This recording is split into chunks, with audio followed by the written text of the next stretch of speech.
Hello and welcome back to the Point 99 podcast. We're back with a brand new season. 10 new episodes being added to the 99's catalogue. I know I joked at the end of season 4 about maybe not coming back for a fifth, and in honesty, that was only partially joking, but here we are back. I felt the love from the community and having the honour of the request made by James McQuillan asking for a bonus episode all about me, Mr. Steve, well, that helped a ton as well. I've already said it at the end of the bonus episode and a few times on social media, but I wholeheartedly want to give a massive thank you to Bob Burrow for stepping in and helping with that one. He did a fantastic job. I would say better than I do, after kind of being dropped in the deep end when Jace, unfortunately, had to take a step back from co-hosting with Bob. There is some really exciting news about that pair though, and a few other familiar faces, which I'm going to give a shout out to before we get to this week's guest. I'm, however, refreshed and ready to go with another 10 weeks of community shout outs, praise and event roll calls, as well as having the best chat that I could possibly have in the allotted time with some truly amazing, inspirational and bona fide legends from within the running community. I listened to all the suggestions that you fired my way last season and some of the people that you would love to hear from. So maybe you might get a treat with one or two of the people who are coming on for season 5. Before I get too carried away though, let's get on to the introduction, especially for anyone tuning in for the very first time today. So here we go for the first time of season 5. Let's get through this without messing up. For anyone who might be new or who is unfamiliar with the show, firstly, a massive welcome. The Point 99 podcast is a running podcast for all runners of all abilities, but especially you guys, the listeners and everyday runners of the world. If you're new to running or to the podcast, we hope to have guests, topics and discussions that will help you along the chosen path your journey is taking. For any seasoned runners or listeners, hopefully we'll have some stories that will have you empathizing with our various experiences and predicaments that we all inevitably experience. No matter if it's lessons we've learned during our own journeys, embarrassing stories or heartstring pulling moments, we hope you'll stick with us while we try share some good vibes, motivation and positivity. And as always, hopefully we can have a laugh along the way together. So in the intermission between season 4 and 5, what did I get up to? Not a lot, to be perfectly honest, other than, of course, the bonus episode. Not long after we wrapped episode 10 of season 4, I came down with a seasonal bug that kind of floored me after I let myself slow down from a busy old time at work and life in general. On top of that, I managed to get myself a little calf niggle, ironically enough, after helping a calf or trying to. So I had to listen to my body. It was telling me to chill. So that's exactly what I did. I took a few weeks off. I did very little running, with April being the lowest mileage month I've done in a very long time, not even scraping over the 100k badge on Strava. So a little bit disappointed on my part there, but I needed the rest and I needed to let my body recover. It is always better to practice what I preach though, and act as an example to you guys that it's okay to take time out. Give your body time to recover. It is okay to slow down. I think with the way that social media is, everyone can so easily get caught up with pushing all the time to either match or outdo other people on their radar and their squares. At the end of the day, you're only harming yourself if you don't give yourself time to recover. Life's not a race, so enjoy it and look after yourself. Anyway, I am now back at it. I've gone and bought myself a new pair of carbon plated kicks and finally changed my running schedule. being all ready and raring to go for the next 16-week program, which technically starts today for the Loch Ness 24.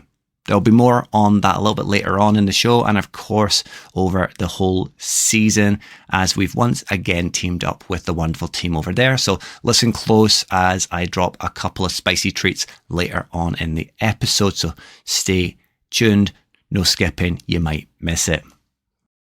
I'll also tag a little bit about what the new carbon plated shoes are after the guest interview, just to give a little bit of padding on the other side before I wrap things up for the episode. Before any of that though, let's look at the responses from the call to action question I put out there earlier this week, wanting to hear from you guys and what you got up to during the interval, whether it's a shout out for others in the community or whether it's events that you've been smashing. First up in the responses, we had our good friend Chris Evans, better known to the masses as Chris Runs a Lap. Chris is shouting out previous guest Serena Broadway on the Dales Traverse that she absolutely smashed. He's saying, what a champ. He's also shouting out James Gow, better known as Jimmy Bunter, on the Fling, or to you and I, the Highland Fling Ultra. Chris wants to congratulate James on an amazing performance. Speaking of the devil, and we have Jimmy Bunter, James Gow, sliding into the feedback as well. Jimmy is shouting out everyone who smashed the Highland Fling alongside him.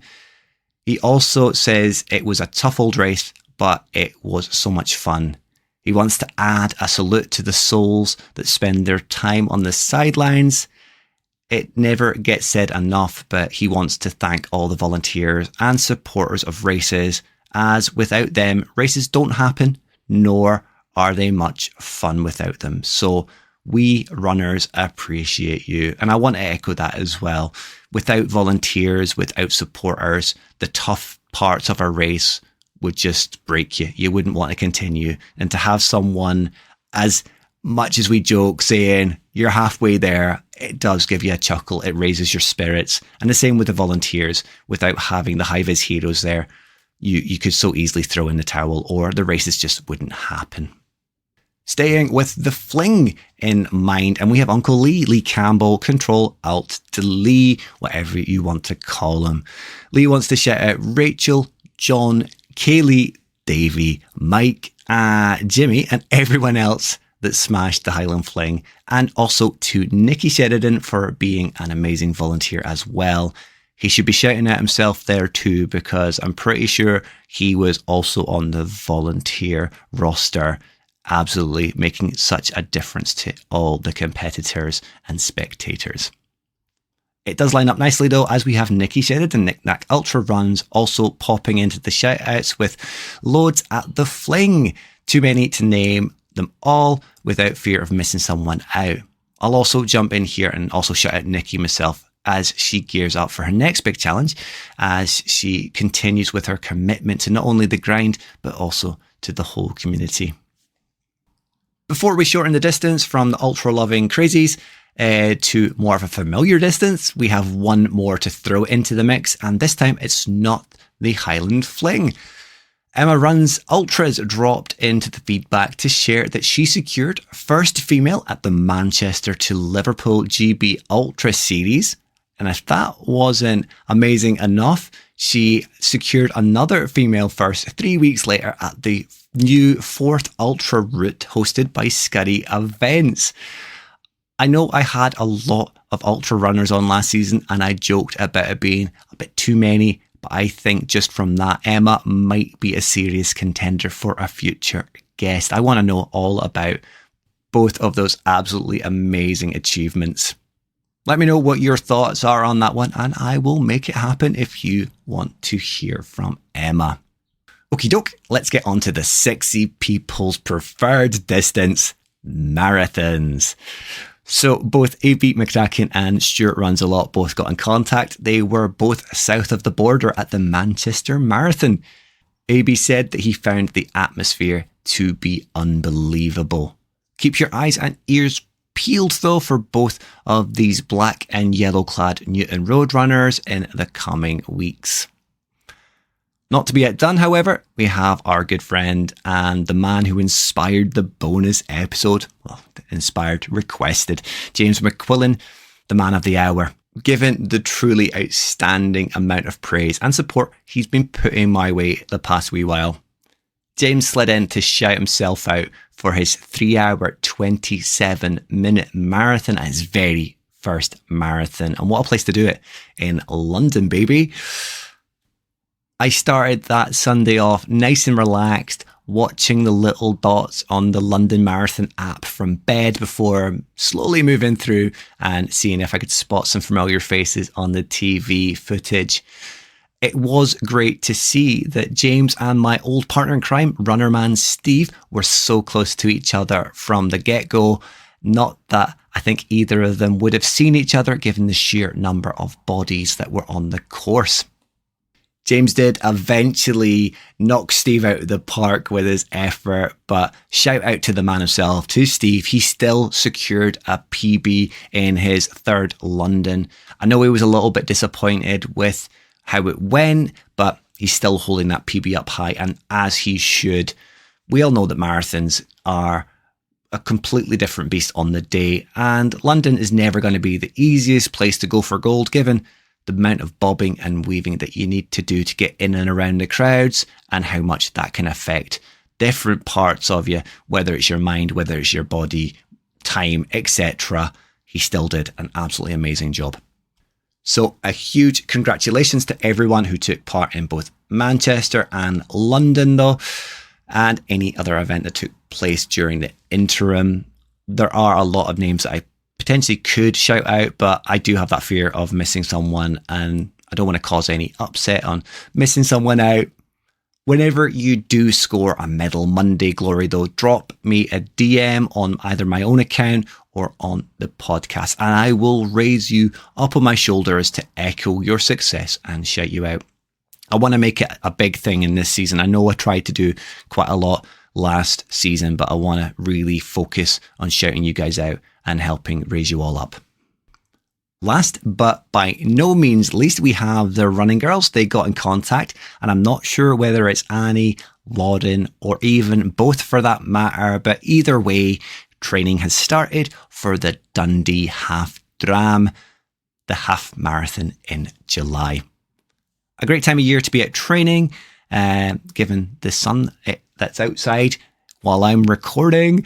It might be a tad hot with some of the days, but it's all part of the fun, all those flies chasing you down the road.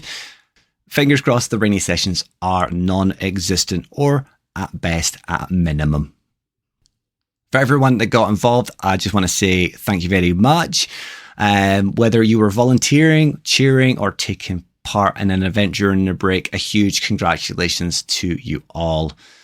Let's make this season even louder on the shout outs on the events, and appreciation to the others in the community for their achievements. Whether they've shouted themselves out or not, I want to hear from you all to show the love to everyone. I'm going to keep up the steam on the old London Marathon freshness front here and make a segue to this week's guest. I will, however, urge you to tune in after you've listened to this cracker of a guest to hear more about the Loch Ness 24 news, as well as a little tasty shoe news for my part before we wrap things up. Okay, this is Future Steve adding in a little bit here, because I forgot to add in a shout out to both Bob Burrell, the Kilsyth runner, and Jace Wood, the Edinburgh runner, with something that I said I'd do before the guest interview. They finally managed to sit their backsides down and make the Insta Runners Roundup podcast a thing. But moreover, they have some other familiar faces to add into the mix and make what's going to be a very rowdy, chaotic, but hilarious podcast. So now we also have A.B. McTacken, we have Mike Houston running Beyond Limits, and Jimmy Bunter. 5 crazy, insane, well, whatever you want to say. It's going to be absolute chaos, and I, for one, cannot wait to hear what they come up with. I know they've already done a dry run. They've had some videos of the hilarity that took place from that on their social media presence. They are, however, going for a proper recording this coming Sunday for a release on the 6th, Monday the 6th of May. I can't wait to hear what the outcome of this is going to be. As I say, it's going to be chaos, it's going to be madness, and I am here for it. Head on over to their Instagram page, drop them a follow, and stay tuned with everything that they have coming up. Give them the support that they've been giving me from the get-go.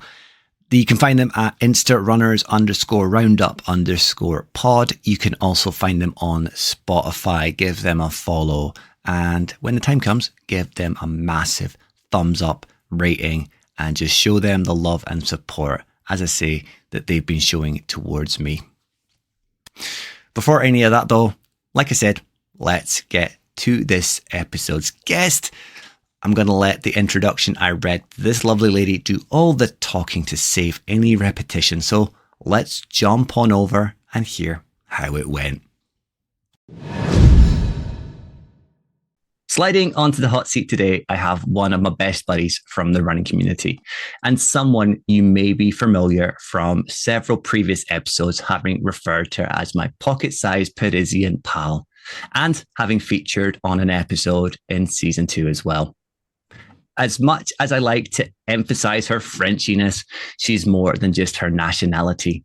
As an accomplished multi-distant event finisher, including but not limited to the majestic marathon distance. She has most recently finished, and the likely focus of our chat this episode, the London Marathon. London aside, it sometimes seems like this little lady doesn't know how to sit still, popping up at one running event or another, treading both tar and trail. But beyond city streets and forest paths, she's no slouch, being a regular in the gym, often powerlifting far and beyond what you might expect from a lady of her stature. But let's hear about it all from the lass herself, the pan to my tartatan. She runs, she has curls, and don't get me started on her chocolate buns. It's my pocket-sized Parisian pal, the Eiffel Tower of Power, LOD. Hello. What an intro. How am I supposed to do that? I thought about breaking your handle down a little bit, and I thought I'll just do that. How are we getting on? Good. Recovering from London, and looking forward to lots of the other exciting events that I've got planned for the year. Oh, plenty on. You got a busy calendar. Yes, because you could add to your intro, has the inability to say no to anything. And as soon as someone mentions an event that kind of sounds fun, I'm in there signing up for it. You're part of a little group of people who don't know how to say no. They're just a very bad influence on me. Or are you a bad influence on them? We are a bad influence on each other. Before we get into London, because I do think that will be the main emphasis on our discussion today, but I think we're going to cover a lot of marathon chat, having run just not far off a year ago, Edinburgh with you, the great event that was for both of us there for different reasons. Let's kind of start off where we always do and find out about a young Elodie and how she got into running. Was that when you were still in France, or did that all come about after you moved to our fair shores? Well, I'm sorry to disappoint you, but we're not going to go and meet a young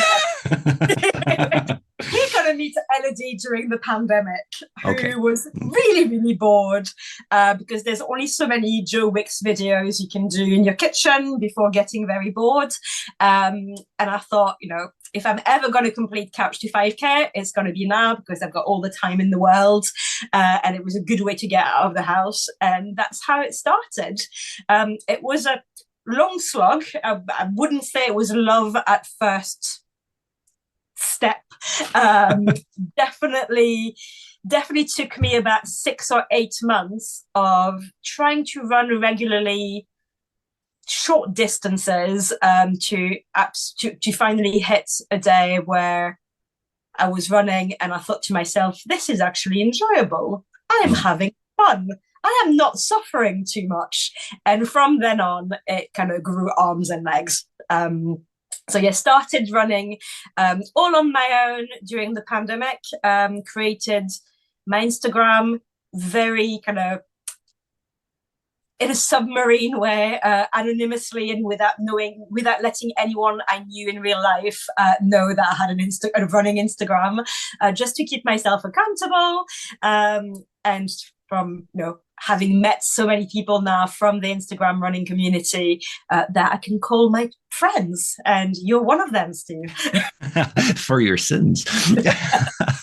So you didn't really tell your friend, your real life friends and family, do they know a lot about it now, or do you still kind of keep the two separate from each other so you don't bore people? I think that's quite a common thing people say, is they don't like talking about it to people who don't run because they don't want to bore them. Yeah, I mean, I'll talk about running because, as you know, it comes naturally to us. And as soon as someone mentions something, I'm like right in there. I think it was more, on the Instagram kind of thing. Obviously, Instagram by its nature is quite showy-offy, and I wasn't at a level, and I wasn't doing it for reasons that I felt were noble enough to let everybody know about it. So, I started running because I wanted to lose a bit of weight, get healthier, but definitely not to smash any time or distances. So it was very much my little kind of fitness online diary more than anything. I was so surprised when people started following me back in the days, because let me tell you, my content was of no interest. Not that it's necessarily of interest now, but it definitely wasn't back then, because I wouldn't even put my face on any post because I didn't want people to recognize me. That's now, maybe why people were following you, though, because it's like the Masked Singer, the Masked Runner. Yes. So and from now, not that I've got a huge following, but it's all about quality rather than quantity. So the people that I've met have been absolutely amazing, and I've had a couple of times, including in London, people coming to me saying, "I follow you on Instagram," and I'm like, I don't know you from Adam, and it's a little bit scary. It's weird, isn't it? I've only had that happen once, but even still, I was like, I don't know you. I don't recognize you. It must be worse as well being a female I'm hoping it was a female that came up to you, not just a creepy guy. On the two occasions, it was females both times. So yeah, that didn't feel that creepy. So was that the same with the gym and with your weightlifting? Did that happen because of lockdown, or was that something you always had an interest in as well? No, so I had more an interest in yoga and kind of usual kind of keep fit before the pandemic. I had started doing CrossFit just before the pandemic, and I really enjoyed that. But no, it was more a case of when I started back at the gym, when everything reopened, I was working with an online coach, which really helped me to focus on the performance rather than just seeing the gym as a place to burn calories. And I started to really enjoy the process of lifting stuff that was, heavy AF. I'm trying not to swear. You can swear all you want, it's okay. I just have to mark it with that little E button. And then from then, when everything started to reopen, I signed up to a couple of courses locally, one of which was powerlifting, and the feeling that you get when you start lifting more than your body weight. You're like, I can basically put me on my back and squat me. That kind of feels quite good. It makes you feel quite strong. And yeah, it's kind of started from there. Were you at all sporty then growing up? 100% no. It's at school I was part of drama society and the school newspaper, so I wasn't a sporty kid. In fact, I actually actively hated and avoided PE. I probably had my period for about 4 years solid at school, because obviously if you said that, people didn't ask questions, you were excused. no, I absolutely hated it. I had various kind of PE teachers that really put me off PE, either because they were looking for little young athletes, and if you were not performing, they were not interested, or being put, I remember in high school, some of the kids in my school were part of a young athlete program for basketball, and I had to have PE lessons with those guys. They were basically twice my size. It wasn't enjoyable. There was no way I was going to touch a ball ever. So PE was never my thing. Never know. There's been some really successful little basketball players. Name one. I can't name any basketball players. Not my field. Right. Okay. So starting off in lockdown, that's quite a common sort of starting point for a lot of people, I would say, these days, unless you had a really sporty upbringing and you're maybe further on in the elite program of running. You do enjoy it though. You're no stranger to events. You, as I say in the intro, pop up no matter where it is, if it's trail, if it's tar. You're a big fan of Kielder, and I'm sure we'll mention that. You've been there a couple of years running. You, of course, came up for the 24, and you did a scouting run with us in advance of that. Before we get to London then, what is your preference when it comes to running events? Do you have more of a favourite for the dirty tracks or the clean trail ultra style lovely people that just like going fast? My preference is whatever has the nicest medal. I like trails if it's kind of managed past, like we had at Loch Ness or Kielder. I'm not a fan of mud. Like, I will still actively avoid any muddy bits. I am never going to kind of run through a puddle. So I probably feel more comfortable on the road in the winter time in Scotland because it's likely to be drier. It's lovely being out in nature, but yeah, it's if there's no nice medal at the end of it, I'm probably not going to be signing up for it. You must be don't get me started on wooden medals or coasters. I'm like, no, I want some bling to put on my wall. Thank you very much. Something substantial enough that you could kill a squirrel with. Something like this. Something like that. That's a dinner plate more than anything. So for anyone listening, Elodie's just got her London Marathon medal out. So I think that's an indication that she wants to move on to that as well. I just like randomly flashing it. No, it is a dinner plate size medal. It's huge. I think I've only seen one medal bigger, and that was the combination series for the really ultra ones that Tanya Carmona had in the background. It was literally like a dinner plate. But that is a monster. Not that many of us will ever get to hold one because the number of registrations is going through the roof. So take us to London then.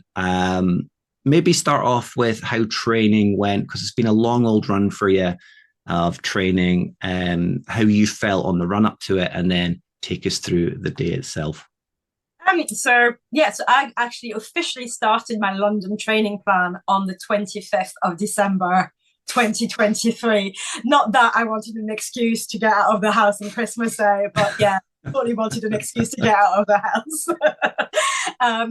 And to be honest, the training plan went really, really well. So I used an app called Cooper. I'm an ambassador for them, but I had used them in the past, right when they first started. And it was lovely to see the changes in the plan and how things have adapted. One thing that I really, really loved this training plan compared to previous marathon plans that I've done, regardless of whether they were with Cooper or not, was the fact that it was time-based. So all the long runs where there was a time cap, it was 2.5 hours, 3 hours, 3.5 hours, which made it a lot easier for me to get in the groove, but also not lose faith halfway through that I couldn't complete the distance. Yeah. because I think in previous years when I had 30 or 32k to do, it was quite easy to kind of feel disheartened or think, oh my God, I've got another 20k to do. I'll just stop for a bit. In my mind, it was a lot easier to keep going with the time base. I set myself a fairly kind of conservative goal of meeting my my Edinburgh time, so just kind of sub 5 hours, knowing that I potentially could do better. And throughout the training plan, the feedback that I was getting from my session is that I could do a lot better, but I also hate to put myself in the red. So I knew that I was more likely to succeed and to enjoy it if at no point in those training runs or in the event itself, I was feeling like panicky and dying and thinking that I couldn't carry on. So I purposely kind of set something a little bit slower to make sure that I met my goal. There might be an event later on this year where I'm trying to smash that PB. We'll see how I feel closer to the time, but London wasn't the event for it. One, because I wanted to take on the scenery and the crowds and make sure that I was soaking in every moment of it. And two, because I knew that it was going to be so busy that it was going to get really disheartening to just weave in and out of people and to kind of miss, a time goal because of that, because you're never going to have a clear field in a place like London unless you're one of the elites, which I'm definitely not. I've seen a few people saying that exact thing as well. It was just so busy that you do spend most of your time meandering around. People that maybe are putting themselves in time expectations that are slower, same as what we had in Edinburgh, same as what you get anywhere, same as I had in Amsterdam. You spend most of your time weaving around people who are sandbagging. And that's why we spoke just beforehand that your PB was actually broken, but that's your Strava PB because you did well over the distance to get to where you got to. But then the marathon being measured, not quite the same. Do you have then a favorite part of the marathon other than the medal? Did the number of people actually in the end be a favorite part because you had all these people that could drag you along and you didn't feel like you were on your own at any point? Was it the scenery? Was it the spectators? Was it the support? One massive part for me was seeing people that I knew that had flown down just for the day, and big shout out to Karen and Giz. I saw them twice along the course, and then I saw them at the end again. Having someone waiting for you in the crowd makes a world of difference. I know we have spoken before. My first ever kind of marathon experience was Edinburgh in 2022. Mm-hmm. And when I ran that marathon, I was completely on my own. I knew a couple of people that were running, but they were not necessarily close friends. And I definitely didn't have anyone on the course or waiting for me at the end. And that, along with the course being a little bit difficult, especially the out and back bit, really kind of broke my spirit. Like my spirit was broken more than my body. Mm-hmm. And I'm very kind of much thinking, what's the point? Nobody cares. Nobody's there for me. Nobody can see me fail or succeed. Every other race since, I've had people either with me or in the crowds. And I can't stress enough, if you ever think that it's a waste of your time to wait on the side of a road for someone that you truly care about because they're only going to see you for 5 seconds, those 5 seconds are going to make or break that race for the runner. It's, if you can do it, it's absolutely worth it because it really, really gives you a boost. And Seeing Giz and Karen at mile 12, I think, was a brilliant boost. Knowing that I was seeing them again at mile 24 was not only a spirit boost, but was also me knowing that I could give them my hydration vest that was chafing like hell.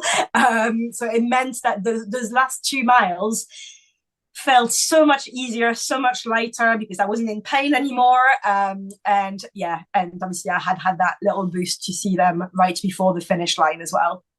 I never actually thought about it until Bob mentioned something similar in the bonus episode prior to this. And he said that he's sat in the car pre-race, got so much in his own head, he's driven away from the event. And I suppose if you have people there, you're less likely to get in your head because you're also thinking, I need to get to that point because that person's waiting for me. And it gives you that drive, like you said, to get to that point. And then if you know you're seeing them again, it gives you that drive. It gives you a reason to do it other than having a really nice medal at the end, in your case, which is also my case as well. You mentioned there other events, other races. How many marathons have you done now, including London? So 6 actual marathons. So, 4 road marathons and 2 trail marathons, which were a little bit over the marathon distance, but not enough that I could call them an ultra. I'm not counting Loch Ness 24 in that, because even though I did more than a marathon distance, it was broken up throughout the day. So even though, my Strava is telling me that I did a 50K on that day, I'm not counting it because it was a broken up 50K. I'm in the same boat as you. I won't class it as an ultra. I did do 56 kilometers, but it was broken up, and I don't see that as fair. Maybe this year. Out of your 6, what's been your favorite? Is it London? Probably right now it is. Because it's the freshest. Because yes, but also because it's the one where I've got the most kind of, I don't know, there's pictures of me smiling all the way through, except for those last kind of 15 seconds when I'm almost throwing up at the end. But we'll get to that in a minute. Edinburgh last year would be a close second. You don't have to just say that because you ran with me. It's true. Running with you and Giz, like, it was the stark difference between Edinburgh 23 and Edinburgh 22 that really kind of made it for me. And it gave me the confidence boost that I could kind of be a little bit faster than I thought I could. I just enjoyed running like the first half, or almost the first half, with you two just chatting away, and then the second half with you cracking the whip, telling me to not slow down and keep going for it's just another mile. No, I let you walk for a little bit. I let you walk for a little bit. You're also very generous saying you ran with us, say, as I spent most of my time catching up with you each time, and Giz kept doing the same. I think for the majority of that marathon, you were on your own, and you would have got your PB on that day, regardless of either myself or Giz. That was a bit of a rough start that day, because you, of course, had a little bit of an accident. I would blame the organisers for that one wholeheartedly, but you did so well to pick yourself up and carry on. Just to clarify, just in case people think I've I had a actual accident. No, I fell and hurt my hand as we were kind of coming down the mount and towards Princess Street Gardens. So I had a little bit of a sore hand, which I just kind of bandaged up with a buff and kept a water bottle against, kind of cool it down, and it was fine. Yeah, because you made it sound like I had, You had an accident, you had a runner's accident. And, there's only one person that visited all the loos on the course, and that was you. That wasn't me. Yep. Yeah. I was running a different kind of marathon. So London, and you've said, honestly, you don't have to say Edinburgh because of that. The trail ones are both Kielder, aren't they? Yeah, so the Kielder 23, which was the one last year, the one that I ran with a friend of mine, again, that's pretty special, because if I hadn't done Kielder, I don't think I would have run another marathon, because my experience in Edinburgh 22 was so bad. Yeah. So he pressured me a little to kind of sign up for it by saying, we'll run it together. It's a trail, it's nighttime. We can stop and look at the stars and stuff. But it gave me the confidence that I could do that distance again. And after that, I kind of kept signing up for things, because after Kildare, I thought I was going to take a break for a little while, and then I was given a spot to do Manchester with 6 days notice. So I think I found out on the Sunday that I was running Manchester the following Sunday. And as soon as I finished Manchester, somebody put up on Instagram that they had a spot for Edinburgh to transfer, and I snapped it up, and the rest is history.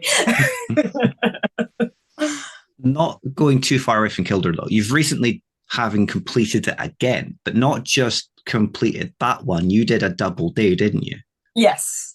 And what did you get from that? Well, let me set the scene. So I ran Kildare, which was tougher than last year because the route had changed slightly. We went anti-clockwise. Oh, no. Yeah, we went anti-clockwise instead of clockwise, which obviously some of the landmarks you hit sooner rather than later, and it just made it a little bit harder. Also, it rained non-stop for the entire evening, to the point where I was actually getting almost kind of fits, because when it rains and you're wearing a head torch, you get that strobing effect in front of you constantly, and I was getting like really dizzy from that. So that was a tough one. And I had volunteered to tail walk the 11 miler the following day. So I was doing the 26.5 miles on the Saturday night, and I was tail walking the 11 miler on the Sunday. Ended up running a little bit of the 11 miler and catching up with the last runner, or one of the last runner that had almost decided that she wanted to DNF, and kind of helped her kind of finish, and kind of pushed her on along the way, made it very clear that I wasn't the cutoff, so it wasn't a case of she had to keep up with me. The cutoff was way behind us, but I was just there for support if she needed it, and it was very it felt really good to help somebody else cross that finish line when at the halfway point she thought she was done for the day. So that felt really good. Because only a handful of ladies had entered the Kildare double, by completing the run on the Saturday and tail walking the Sunday, I ended up being first female on that new course. And for the double that year, there was another lady that was tail walking both events, so her time was obviously slower than mine because I had run one of the events. So yes, for the first time in my life, I actually got a prize for being first out of two. No, I'll still take it. Definitely, because I'm never going to get a first in any category ever. Take it and run with it. There's technically the Kildare triple. The third part of the event is happening in 2 weeks. And I'm very, very much considering entering 16 miles or 25k. Never know which way they round it up, but yeah. So if I do that, I'll get the triple crown. Triple crown, and doing the 3 events in the 1 year, I think it's quite nice as well. Yeah.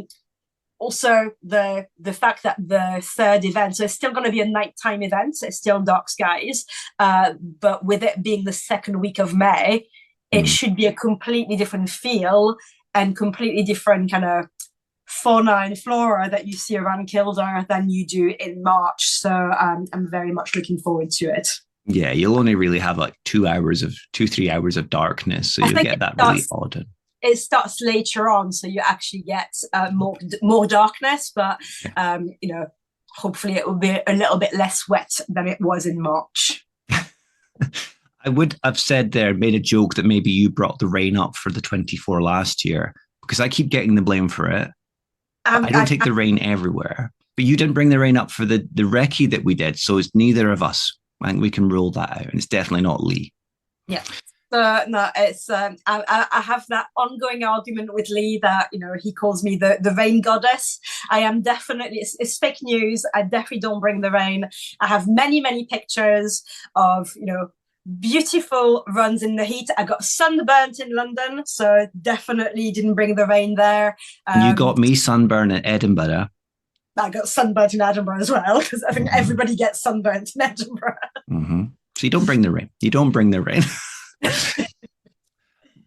What I think might be a important question then, because I obviously follow you, and I know how much time and effort you put into both sides, running and weightlifting. What is your favored side? Do you prefer running, or do you prefer squatting your own weight, as you put it? Both. I wouldn't really want to kind of pick one over the other. I like running because it's my time with my thoughts, listening to, you know, slightly inappropriate podcasts. And by that, I mean, you know, listening to murdery podcasts whilst running in the woods, which is a special experience, let me tell you. But I like being at the gym as well and kind of feeling stronger and getting that sense of achievement. So they're two completely different kind of training, and I get two different kind of joy out of them, and I wouldn't necessarily want to pick one over the other. There are times in the year where I prioritize one over the other. So the last months, for example, my weight training has definitely taken a backseat. I was doing some weeks I was doing two, but I was doing one session a week at most, because the running was taking so much time, and I did have to try and recover in between as well, and try not to be completely tired by the time the marathon was coming in. So I'm doing a little bit more lifting at the minute. I've gone back to kind of 3 sessions a week and 3 running sessions a week. So, you know, six workouts altogether. But I know that when I kick up my next marathon cycle, that will probably take a back seat. But I'm trying to get as much under my belt as I can now. So when I take it back down, I'm not losing too much strength. Yeah, spoken like a true OG CrossFitter. Well, yeah, but I'm not a CrossFitter anymore, and definitely not a high roxer. That's the fear of God into me. I'm like, I can't see that being enjoyable. Really? I mean, I think you do pretty well. You can you could do a lot of it. You could show some people really how it's done.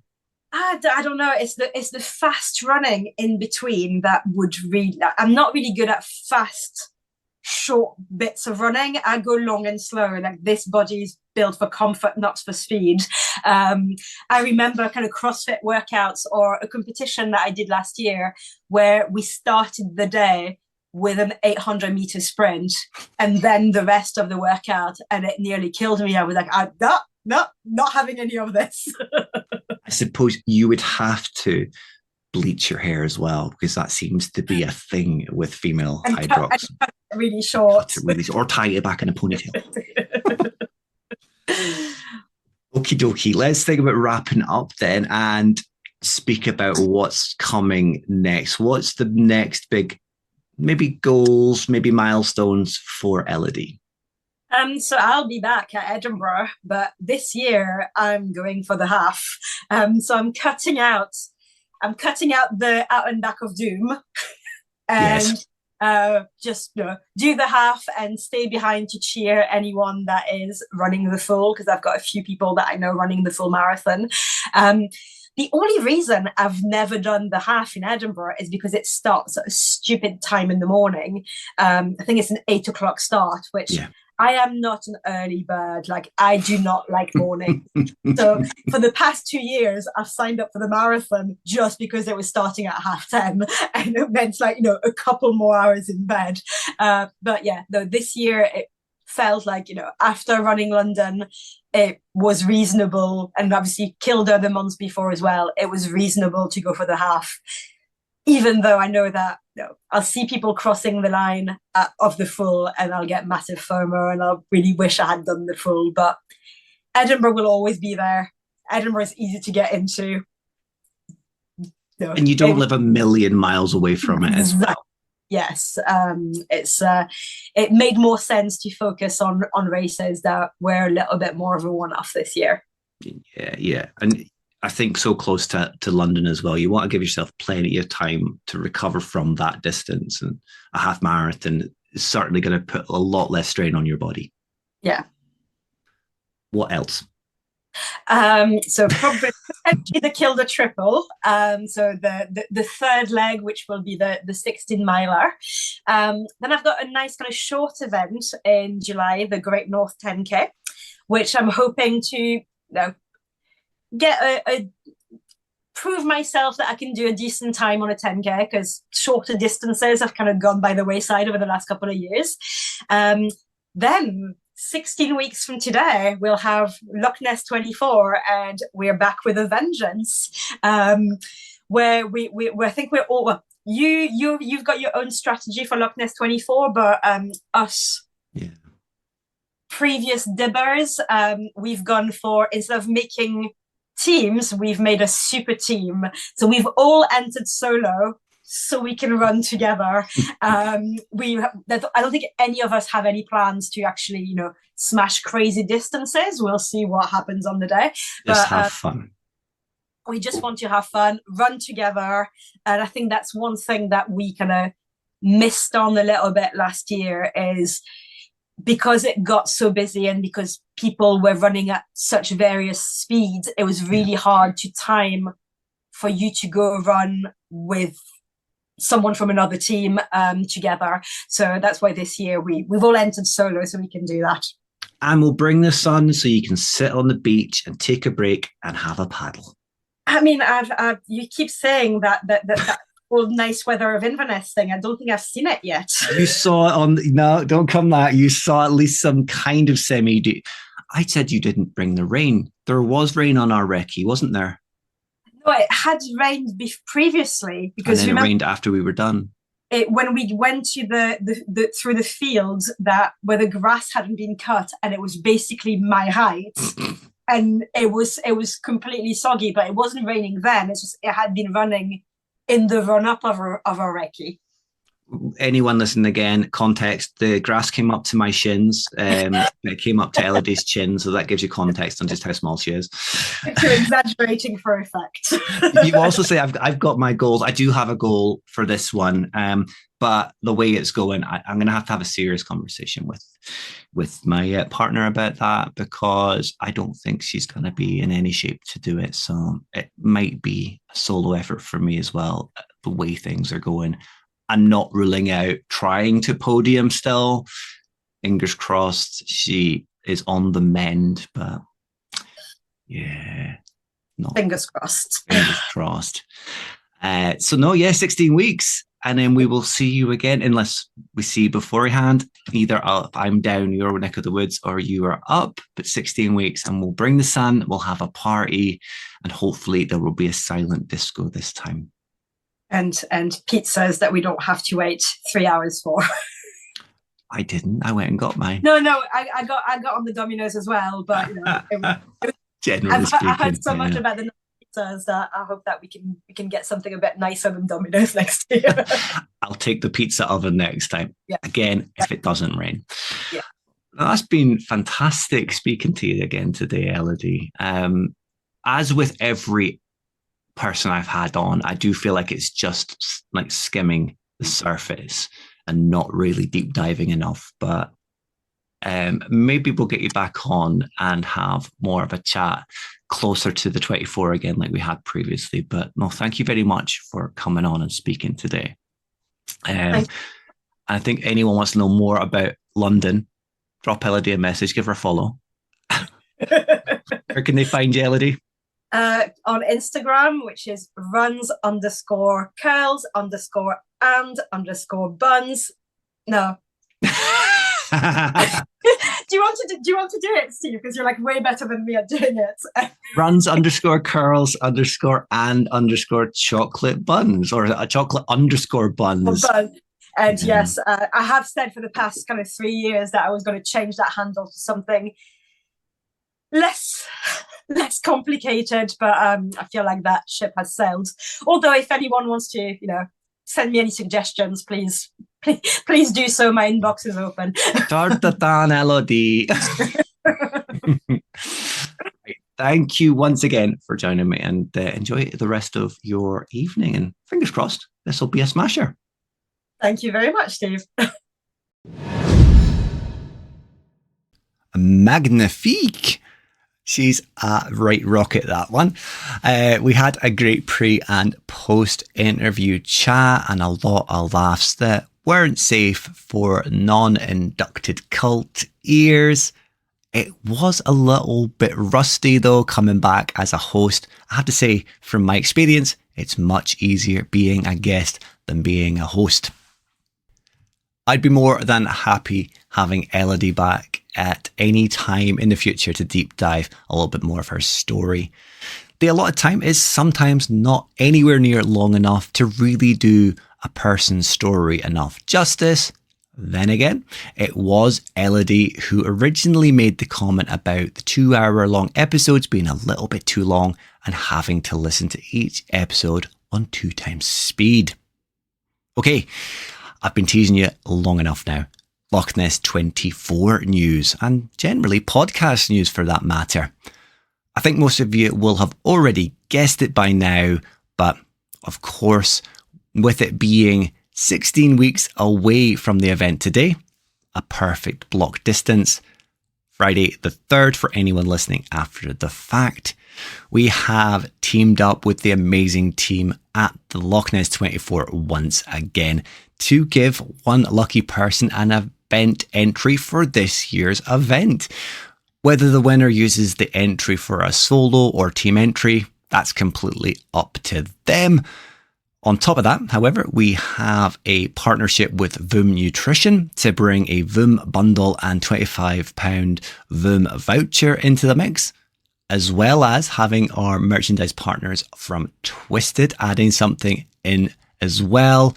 But then to top it all off, the 99, that's me, we're adding into the price pot as well and giving the lucky winner a pair of trail shoes. Given that the weather might not be the best, well, we've seen it in 2 ways now. We've seen the sun and the hard ground where you can use road shoes. We've seen the really muddy, wet weather where I still used road shoes, but it'd be much better in trail shoes.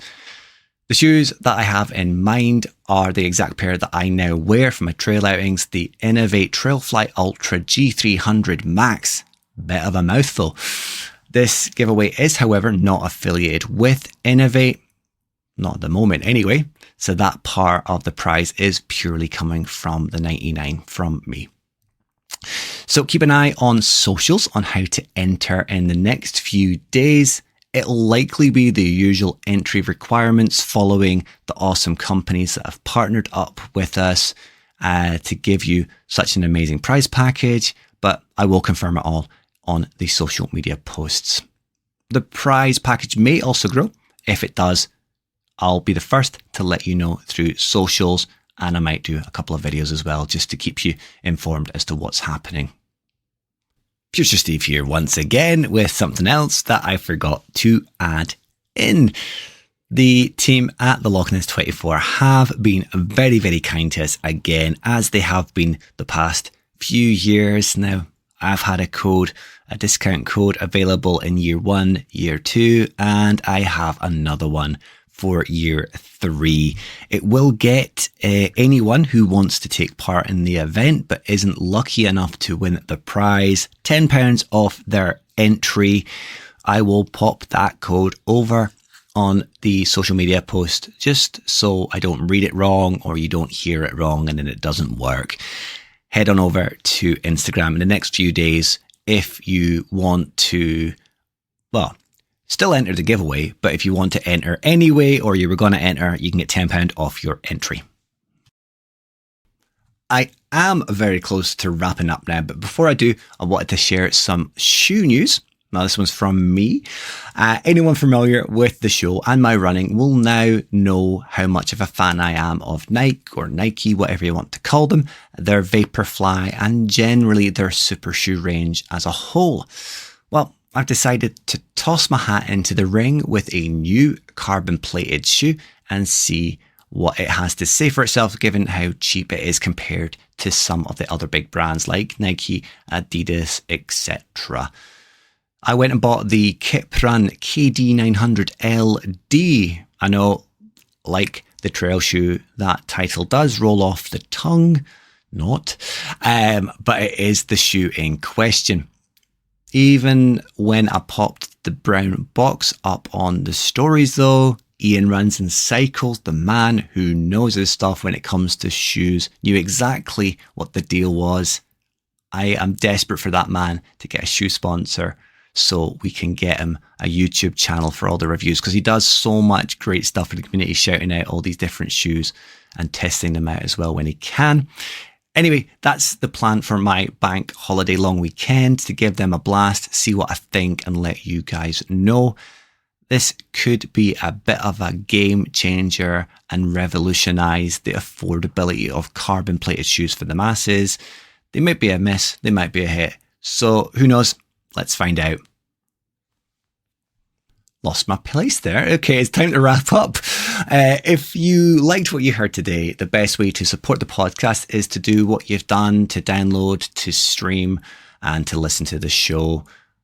Quick share it with your family and friends. Well, that wouldn't go amiss. Sorry, I'm trying to remember this off the top of my dome. If you could also tag a share back to the show's page, that would be a massive help as well. And then I can at least share your share to show my support for what you're doing. If you'd like to show your physical support for the podcast, you can purchase a t-shirt from our merchandise partners at the aforementioned Twisted Running. All proceeds stay with Twisted and help them grow as a brand and continue to provide valuable contributions to the running community and podcasts like ourselves. We may have a new product or two going up throughout season 5. I just need to make a decision on what the design is going to be. Ben and the team are ready and raring to go to get something up otherwise. The usual, the quality of the products, well, that is top notch. You see me wearing my t-shirts all the time. They are the same t-shirts I bought when they first came out and they are still in tip-top condition. They don't sponsor me to say that. I buy my own t-shirts as it should be, and they are, as I say, pristine, the best quality you can buy. And I think a few of the listeners who have bought them will also testify to that as well. So you can find a direct link to the Twisted 99 page on our website, thepoint99podcast.com, or by Googling Twisted Running, dropping them a follow on social media. That would be a great thing to do as well, though you're going to have to do that if you're entering the giveaway, more than likely. The show is available on all major podcast platforms, so if your family or friends don't like using Apple or hate using Spotify, there should be an alternative for them. I say should because Google Podcasts is no longer a thing. They are going away, but hopefully there will be an alternative that people are happy to use. So you can find every episode streamable as well, though, on our website, and that's on an inbuilt player on the episodes page. I have done a little bit of updating on our website. It's a little bit more user-friendly. The colors are a little bit better, and it goes with the theme for this season. Finally, we're on both Instagram and Facebook. Just search for the Point 99 podcast if you'd like to follow what I'm doing over there. Like I've said in the past, Facebook is a little bit quieter because I don't really see too much in the way of interaction there. It is mostly on Instagram, so that's why I put all the videos, all the questions and bits and pieces on Instagram. If people are using Facebook, I would update that a little bit more with some unique stuff, but yeah, not much in the way of interaction. It kind of defeats the purpose otherwise. So if you would like to get in contact though, you can contact me through Facebook. You can contact me with a direct message on Instagram, or you can email me at thepoint99podcast@gmail.com. mrsteve@gmail.com, or if you leave a comment in any of the posts. Finally, you can also find me at Mr_Steve_runs. You can always feel more than welcome to drop me a message there as well. As always, I can't thank you all enough for tuning in today, especially for this, the first episode of season 5. You're making this little hobby of mine enjoyable by the week. Although, threats aside, I was considering maybe not coming back, but I do appreciate all the support, feedback and love you've all given me in the interval. So until the next episode, the usual let's get this catchphrase done. I hope you stay safe, enjoy your runs, and you will hear from me soon.